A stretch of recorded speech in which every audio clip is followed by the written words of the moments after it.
Narito na ang PTV Balita ngayon.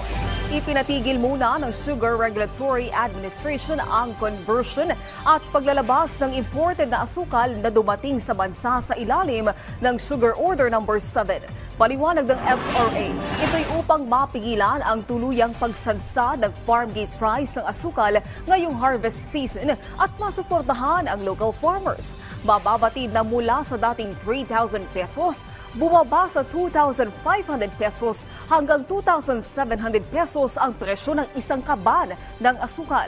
Matatandaang sa Sugar Order No. 7, nasa 150,000 na tonelada ng imported na asukal ang nakatakda sanang ilabas sa merkado hanggang sa October 15. Pinagtibay ng House Committee on Ways and Means ang panukalang bawasan ng buwis sa taya at panalo sa loto. Sa ilalim ng House Bill 9277, iminungkahi na ibaba sa 10% na lamang ang kasalukuyang 20% final tax rate para sa panalo sa loto. Mananatili namang exempted sa buwis ang mga panalo sa loto na hindi lalampas sa 10,000 piso. Ibinaba din ang documentary stamp tax sa ticket ng loto, taya sa karera na kabayo, gayon din ang stock transaction tax at dividends tax para sa non-resident aliens. Samantala, alamin natin ang mga balita mula sa Visayas kay Jessie Atienza ng PTV Cebu.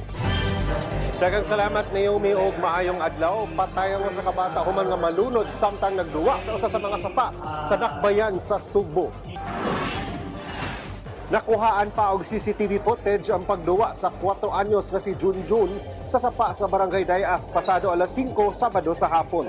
Nakuhaan sab ang kalit nga pagkahulog sa bata sa lawom nga bahin sa sapa ug wa na kini maluwas. Gabi na siya nahawas sa iyang amahan sa sapa human sa pipila ka oras nga pinangita sa iyaha.